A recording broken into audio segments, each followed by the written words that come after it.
Buenos días, buenas noches, buenas madrugadas, donde quiera que me estén viendo. El tema de hoy es, vamos a decirle así, tentativamente, después tal vez le encuentre otro mejor título. Pero por ahora, realismo y mecánica cuántica. ¿Qué pasa aquí? Bueno, lo primero que salta a la vista es el hecho de que se ha popularizado, o se han popularizado unas opiniones y las nuevas generaciones están creciendo en la creencia de que realmente hay muchos mundos, multiversos, etcétera. Y también todo esto a raíz del problema de señores, esta es la clave, el problema de la medición en la mecánica cuántica. ¿Por qué el problema de la medición? Bueno, porque el problema de la medición entraña el tema de la conciencia. Y entonces ahí se involucra con el tema de la realidad, ¿verdad? Porque entonces sale también una opinión que no se entiende del todo acerca de que la realidad no existe, sino es observada, producto del hecho de que en la medición, en la mecánica cuántica, al parecer el electrón no existe, sino es observado, la posición del idealismo de Berkeley, que el que conoce filosofía, yo lo he dicho en otros vídeos, entiende de qué se trata, porque Berkeley no se trata de idealismo subjetivo, no se trata de que las cosas no existan, al contrario. Berkeley le dice clarito en su obra fundamental, que después lo repite en los diálogos entre Hillas y Philonous, que es la versión popular de su sistema filosófico. Él dice, te equivocas, no trato de transformar las cosas en ideas, sino más bien las ideas en cosas. Porque es esas cosas que tú estás percibiendo, que tú te crees que son producto de una percepción subjetiva, para mí son las cosas reales. Si yo toco un lápiz, entonces yo tengo la garantía de que ese lápiz existe porque lo estoy percibiendo. Y el problema es que Berkeley dice, las ideas y las percepciones son la misma cosa. Una percepción es una idea. Entonces, ese es el presupuesto de él.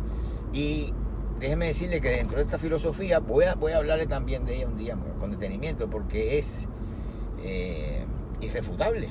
Simplemente es irrefutable. Entonces, bueno, ¿qué pasa con esto? Que cuando tú crees que el idealismo subjetivo de Berkeley, como le llaman, idealismo subjetivo, erróneamente, acabo de citarlo literalmente cuando él dice, te equivocas, yo no trato de transformar las cosas en ideas, sino antes bien las ideas en cosas. O sea, las ideas son cosas. Eso es Berkeley. Entonces, ahora, ¿cómo entender que las ideas son cosas? Bueno, tienen que leerse a Berkeley, ¿verdad? Y entender que él estaba por encima de lo que usted cree. Cuando digo usted, siempre me refiero a un hombre medio abstracto, ¿verdad? No, sin nombre y apellido.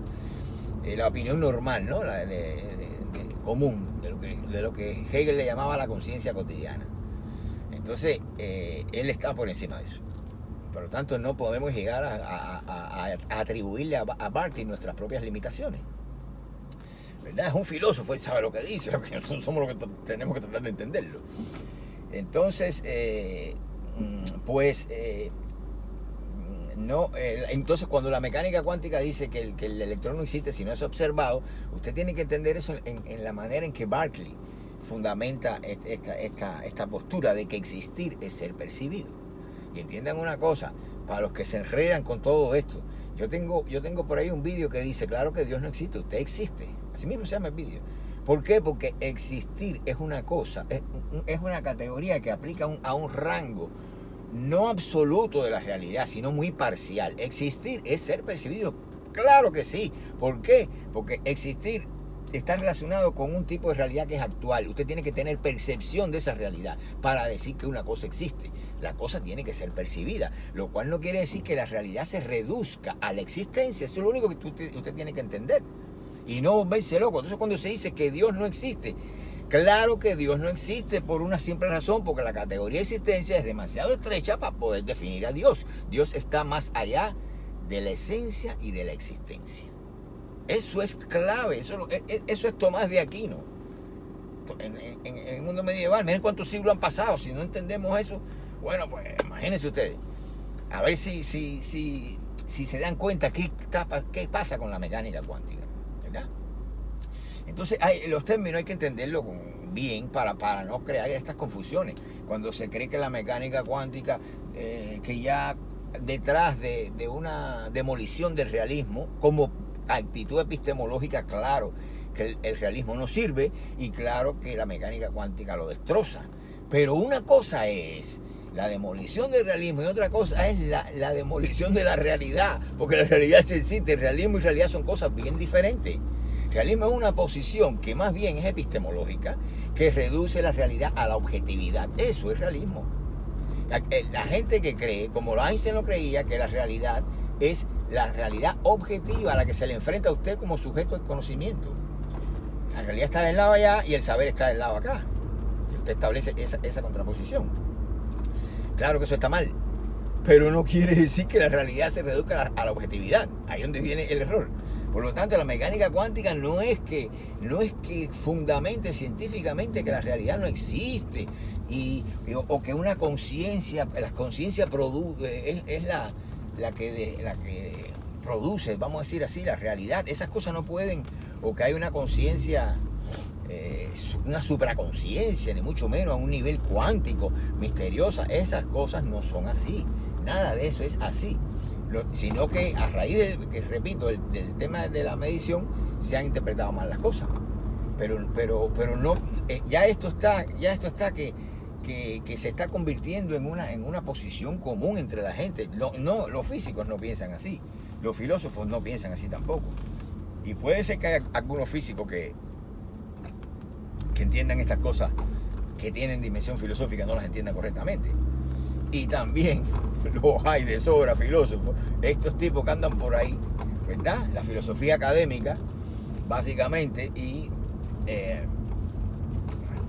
creyendo que hacen filosofía. Entonces, esto tampoco entienden, ¿verdad? Porque la filosofía, señores, está en los filósofos, en los clásicos, la filosofía. Ahí es donde está. Eso es otro problema que tenemos. El otro día hubo una discusión ahí, uno saca que si el mecanicismo está bien. ¿Qué mecanicismo ni mecanicismo? Eso no es filosofía.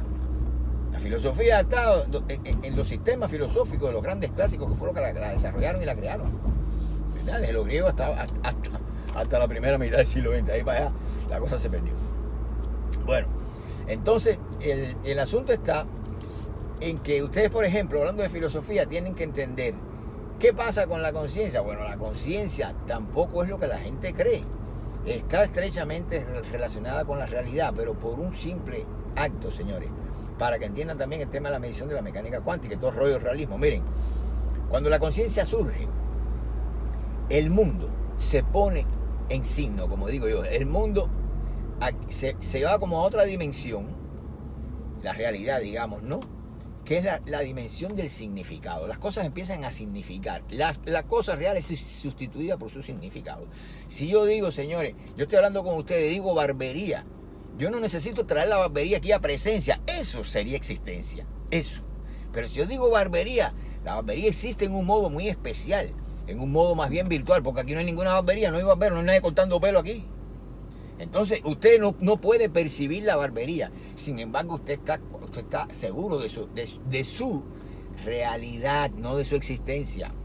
De su existencia no puede estar seguro porque la existencia es un tipo de realidad actual. En el caso del signo barbería, que en este caso es un signo fónico, una emisión fónica, ¿verdad? Pues el sonido barbería está sustituyendo a la barbería física. Y entonces, en ese caso, usted está bregando con el significado de la cosa, ¿verdad?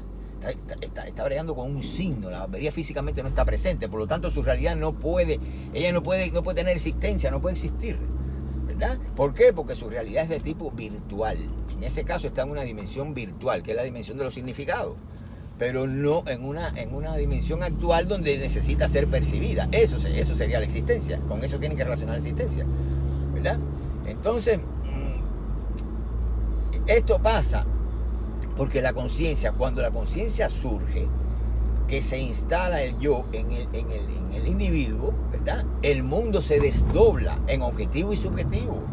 Se desdobla en un interior y un exterior. Y entonces usted empieza a percibir la realidad de esa manera, gracias y por la conciencia. Por eso la conciencia está primero. Cuando la conciencia surge en cada individuo, la realidad se cambia, se transforma completamente. Lo que usted estaba percibiendo anteriormente a título de la realidad era distinto porque usted no tenía yo. Y ahora le digo, Y esto que estamos hablando es el surgimiento de la conciencia. O sea, la formación del yo en el individuo. Porque eso se forma simultáneamente con la capacidad de producción de la alteridad, ¿no? Con lo otro, el objeto, el yo y el objeto, los dos se forman inmediatamente. ¿Por qué no tenemos nosotros noción de que nosotros mismos hemos puesto la forma objeto? Eso lo explicó Schelling, porque eso se da por detrás del yo y se da de una forma inconsciente. Entonces nosotros nos encontramos con el objeto como si estuviera ahí, ya, antes que nosotros lo percibiéramos, lo tuviéramos noción de él. Pero lo hemos puesto nosotros mismos porque la conciencia entraña en sí los dos momentos, el yo y el objeto. A ver si entienden esa parte, que es clave. Es clave. El objeto se pone como por detrás del yo, ¿verdad? Y entonces el yo no tiene conciencia de que él mismo lo ha puesto, lo hace de manera inconsciente. Pero esa intencionalidad es propia de la conciencia. No se trata del yo solo, sino de la referencia al objeto, como objeto intencional de la conciencia. Entonces, cuando usted empieza a percibir el mundo así, no pasa absolutamente nada, sino que usted tiene un tipo de realidad diferente. ¿Me entiende? No ha cambiado nada, ni en ningún plano, ni físico, ni psíquico, ni nada. Bueno, psíquico sí, claro. Pero lo que le quiero decir es que por ejemplo, la persona que está afuera no detecta absolutamente nada, porque para él no le cambia nada, porque él, cuando tenía 2 años y medio, hizo ese proceso de formación de yo, ya pasó por él. Entonces, a ver si me entiende. Entonces, si hay una persona que está cobrando conciencia o cobrando la representación del yo, que tiene 2 añitos, ¿verdad? Y usted es el padre que está al lado, cuando él empieza a hablar de sí mismo en primera persona, antes de eso él hablaba en tercera persona de sí mismo, porque no tenía yo, no tenía conciencia. Para usted que es el padre, usted no va a notar ningún cambio en la realidad física que usted percibe, porque es su realidad que ya la percibe así, debido a que usted tiene conciencia ya.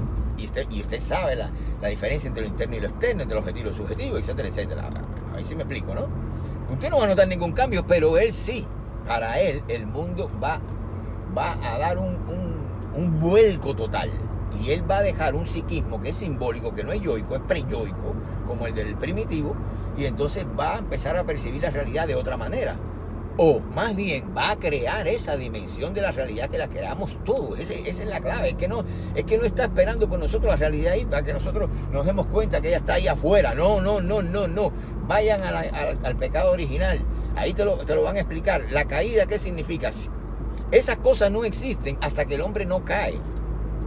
Cuando el hombre cae arrojado frente a un mundo objetivo y atascado en la historia. Ahí empieza la historia del hombre. Por eso las coordenadas epistémicas del hombre moderno son, desde el punto de vista temporal, la historia, y desde el punto de vista espacial, el mundo objetivo.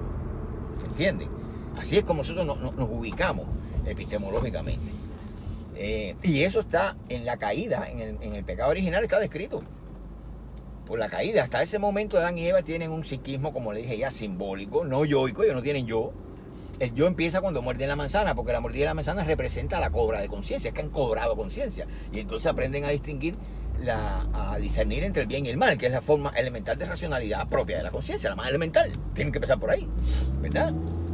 Y esto obviamente los va a llevar a la diferenciación sujeto-objeto al final. Por eso cuando caen arrojados ante un mundo objetivo. Ellos dicen, ¿y esto de dónde salió? Como le pasa a ustedes. Ustedes llegan a un momento de evolución psíquica y dicen, coño, ahí está la realidad objetiva. Estaba esperando porque yo llegara. No, eso no estaba ahí. Eso usted lo forma, lo pone usted porque quiere conciencia. ¿Entiende? ¿Qué estaba ahí antes de eso?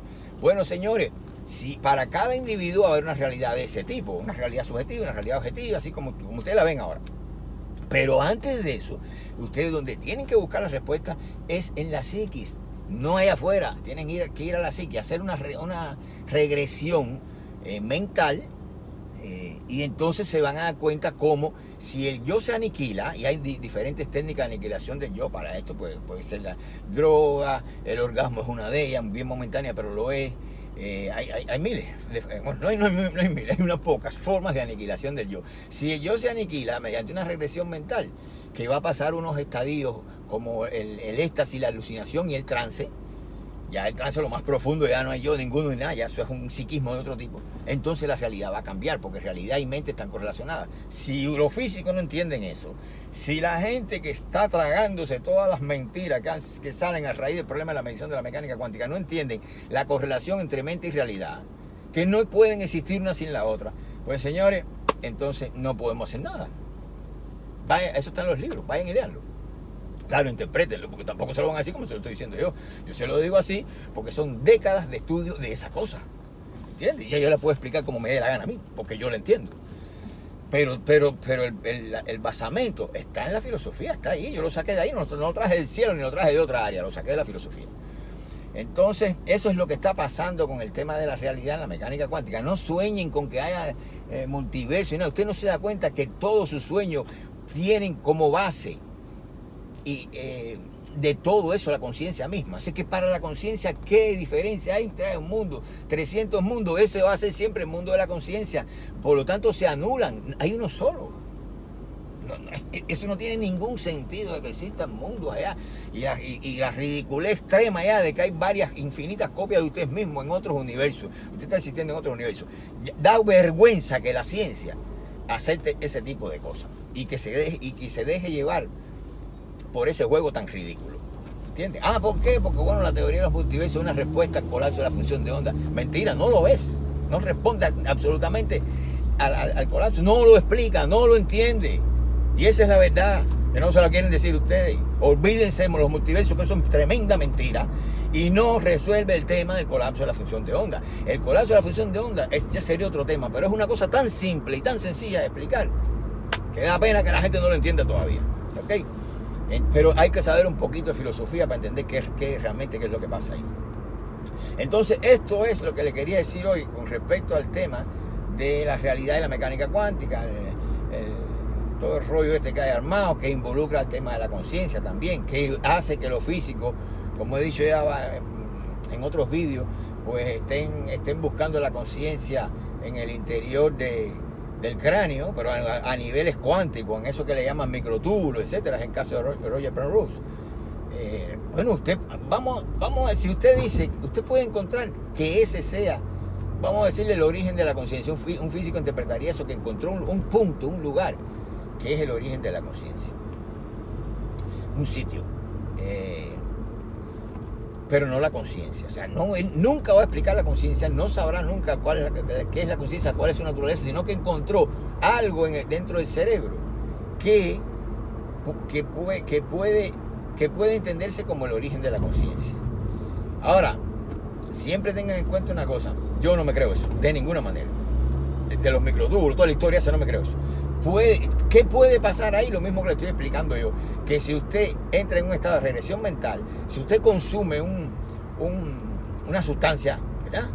Pues eso ya le puede explicar a la manera en que lo quieren explicar Penrose y Hameroff, el origen de la conciencia. ¿Por qué? Porque va a ver cómo a través del efecto de esa sustancia en algún lugar va a pasar algo que usted de una forma u otra pues se regresa a estados inconscientes. Pero eso no es la explicación de la conciencia, ni necesita los microtúbulos. Sencillamente aplica una regresión mental y ya lo va a ver. Va a emerger otra psiqui y va a desaparecer la conciencia. Facilito, no necesita mecánica cuántica para eso. Ahora bien, la otra parte, ¿cuál es? Que usted, como científico, hurgando en los microtúbulos, usted tiene conciencia, no tiene otra forma mental que no sea esa.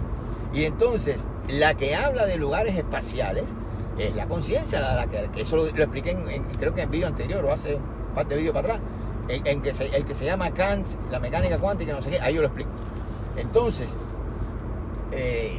ahí lo que sucede es que usted tiene una representación espacial que es producto de la conciencia misma, que ella es la que te organiza la experiencia, como dice Kant, en espacio y tiempo, para que pueda ser susceptible de percepción humana, de esa manera, ¿verdad? Espacio-temporalmente. Y entonces, sencillamente, usted se va a caer en la contradicción, como caen Hameroff y Penrose, de buscar la conciencia con la conciencia misma. O sea, se van a ayudar de la conciencia para encontrar la conciencia. Eso está un poco extraño, ¿verdad? Eso no tiene sentido. Ellos se hacen ilusión y se creen que sí, pero es que el científico piensa de esa manera. ¿Por qué? por el tema del realismo y el tema de la realidad, porque ellos sí son realistas en el sentido epistemológico. Ellos creen que la realidad es todo lo que está de afuera. Y entonces ellos tienen que hacer corresponder su conocimiento, que es subjetivo, con una experiencia exterior. En este caso van a hurgar en la mente humana, pero para ellos la mente es un objeto externo de conocimiento. Y entonces volvemos a reproducir el mismo problema por el cual no entendemos ni la realidad, ni entendemos la conciencia. Voy a dejarlo aquí porque ha sido muy largo el vídeo, pero les adelanto mi posición. Siempre ha sido que la realidad es una correlación acto-virtual, tiene dos dimensiones. No podemos excluir a ninguna, necesitamos las dos, aunque las dos ¿cómo decir esto? Se excluyan, ¿no? Ahí hay una lógica más hegeliana donde lo actual y lo virtual se excluyen y se presuponen al mismo tiempo. Pero la realidad es eso, es esas configuraciones acto-virtuales que están presentes en todos lados. Para donde quiera que usted mire, usted va a encontrar esas correlaciones. No puede reducir la realidad ni a lo actual, que sería la existencia, ni también puede reducirla a lo virtual, que sería, si hablamos en términos de mecánica cuántica, la forma de superposición de estados de la función de onda. Mientras está en estado de superposición, con probabilidad de actualizar cualquiera de los estados, eso es una realidad virtual.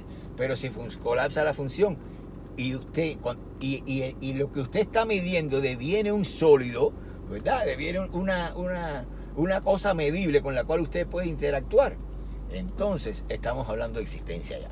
Y eso es lo que pasa de por qué aparece Berkeley con su filosofía, que no quiero decirle idealista subjetivo porque no lo es, de que existir es ser percibido, porque eso es lo que ve el físico cuando él interactúa con el aparato de medición. Cuando lee lo que el aparato registra, pues colapsa la función de onda y eso que está midiendo, que está en un estado de probabilidad cuántica, deviene un corpúsculo, una partícula real. Bien, entonces sí existe.